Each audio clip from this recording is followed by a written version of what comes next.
Buenas tardes todo mundo, bienvenidas, bienvenidos a una discusión en Estudios Culturales de México. Hoy discutimos el muralismo mexicano. En primer lugar, pedirles a todos ustedes que tengan a la mano sus notas. Ya hicimos la lectura acerca de Macphail, en el que nosotros aprendimos 3 códigos para interpretar la ideología. Ambos grupos ya lo entregaron. Tengan a la mano el texto de Winter, en el que aprendimos 4 intersecciones, 4 elementos que deberían conjuntarse para hablar de coyuntura. Son los 2 dispositivos de análisis que vamos a usar para enfocar el muralismo mexicano. De muralismo se pueden decir muchas cosas, podemos divagar, podemos ensalzarlo, podemos idolatrarlo, pero esa no es la idea en estudios culturales. Esa, por supuesto, no va a ser la idea en esta materia, al contrario, vamos a descubrir las señas ocultas de la modernidad en esta expresión tan mexicana, por supuesto. Pedirles, por favor, como es algo muy conocido, como es algo muy manoseado, también hay que decirlo, como es algo tan mediático, no lea cualquier cosa de muralismo. No se dé ese lujo de meter a su mente cualquier cosa que encuentre en internet. Los primeros resultados de la búsqueda en Google, no lo haga. Así como usted seguramente no come en el suelo y no lame el agua que bebe de las paredes, tampoco meta cualquier cosa a su mente. Correcto. Una vez dicho esto, tenemos 3 niveles de codificación, mejor dicho, descodificación de la ideología, que pudimos leer en nuestro texto de la semana anterior. Estos son los niveles clásicos en el estudio cultural. Uno es el impuesto, uno es el negociado y un tercer nivel es el oposicionista. ¿Cómo vamos a enfocar el muralismo desde esta perspectiva? Bien, el muralismo, por un lado, para hablar del primer nivel, que es el nivel impuesto, el muralismo mexicano es una creación del Estado mexicano, al momento de la refundación de este Estado-nación, que como ya vimos, se da muy a las claras con el gobierno de Álvaro Obregón. Hablamos de 1921 y esto tiene nombre y apellidos. Esto lo hace el secretario de Educación, José Vasconcelos. Esto lo hace la Secretaría de Educación Pública, de la que él era titular. Y las personas que inicialmente son contratadas son David Alfaro, son Diego Rivera, que van a ser 2 de los llamados 3 grandes del muralismo. Por supuesto, se les dice 3 grandes del muralismo a costa de las grandes muralistas, que casi nadie conoce. En fin, pero ya iremos avanzando en este discurso.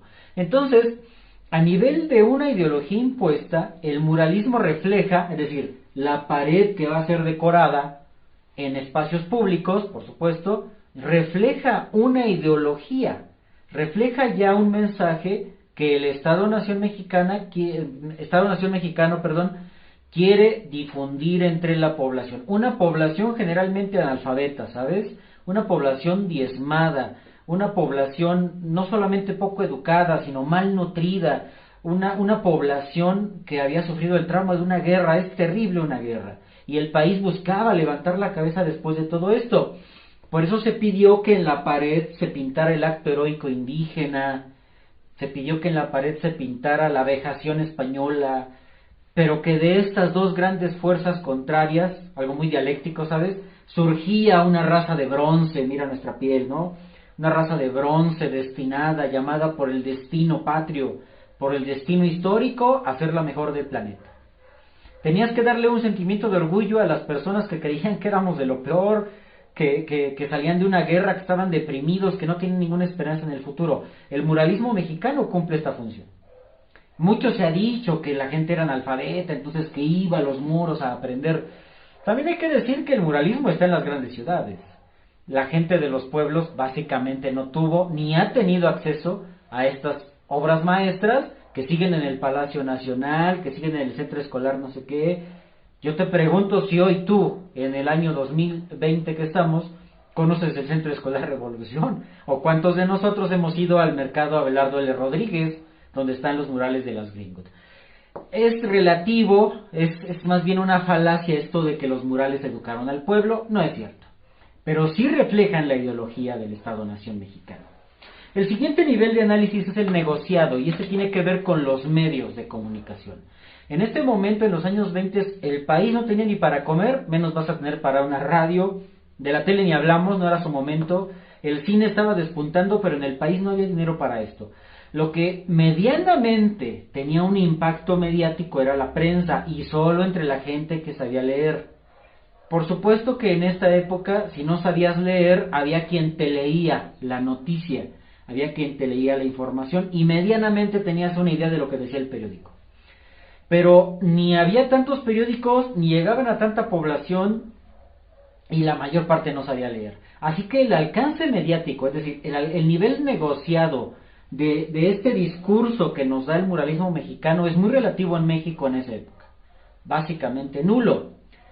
Este dispositivo de análisis se ve limitado entonces cuando lo aplicamos a un caso de hace 100 años, ¿sale? En tercer lugar, el dispositivo nos pide hablar de un nivel oposicionista, es decir, hasta ahí todo suena muy bien. El Estado-Nación se está refundando, queremos tener nuevas bases, queremos tener un futuro glorioso, tenemos un pasado heroico, bla, bla, bla. Y todo está muy bien. ¿Qué hay detrás de esas figuras masculinas? Hay toda una campaña de desprestigio de las mujeres muralistas, ¿sabes? Hay toda una intentona por dejarlas fuera de los contratos que estaba haciendo el gobierno, contratos muy jugosos. ¿Tú crees que pintaron de gratis? ¿Tú crees que pusieron ahí su talento por amor al arte? No, es gente pagada, es gente que había estudiado en Europa con becas muy jugosas. Desde luego era gente talentosa y se ganó la beca, pero los que fueron a Europa fueron hombres. ¿Dónde están entonces las mujeres? Por sus propios medios luchando. Una lectura oposicionista del muralismo mexicano es el gran silencio que guarda respecto a la mujer. Tú checa los murales. Esa es la idea de que hagas imágenes interactivas. No para que me estés poniendo aquí un marcador que diga nopal y otro marcador que diga flor y un marcador más interactivo que diga navaja de obsidiana. Eso yo ya lo sé y eso tú ya lo sabes. No. ¿Qué hay detrás de lo que dice un mural? ¿Qué hay detrás de lo que no dice un mural? Esa es la intención última de los trabajos que te estoy pidiendo. Y así en el muralismo mexicano vamos a detectar que primero las mujeres casi están ausentes. Solo gracias al esfuerzo de investigación de otras mujeres y de algunos hombres conscientes es que ahora reconocemos el papel de Aurora Reyes, de las Greenwood, de Fanny Rabel, de María Izquierdo, etcétera, y otras que no están ni siquiera mencionadas. Ahí hay un primer elemento. Otro factor oposicionista es, ahí está la raza de bronce, ¿no? La raza mestiza, originada en españoles y en indígenas, y los demás, ¿dónde están? Las otras raíces de las que ya hicimos un video, ¿dónde están? ¿Te das cuenta? Esta es entonces una versión oposicionista a una imagen del México del pasado que por supuesto es tendenciosa. Dejemos de sacralizarse, dejemos de venerar el muralismo mexicano. Como toda creación humana tiene sus contextos, tiene sus pros y tiene sus contras, tiene sus luces y sus sombras. Bien, vámonos rápido. El siguiente dispositivo de análisis tiene que ver con cómo identificar una coyuntura. Y fue motivo de ciertas dudas, de ciertas preguntas en el chat que tuve con el grupo B. Este texto aún no lo reviso con el grupo A el día que estoy haciendo el video, pero llegaremos a eso el próximo martes. Hoy es 24 de septiembre y el próximo martes con el grupo A vamos a revisar esto. Pero esta forma de identificar la coyuntura nos pide 4 elementos y de hecho tendrían que ustedes incluir esto en sus notas de lectura, por cierto. El primer elemento es el discurso. ¿Podemos nosotros interpretar el muralismo mexicano como un discurso? Por supuesto. Un mural es un texto, ¿de acuerdo? Una pared decorada es un texto.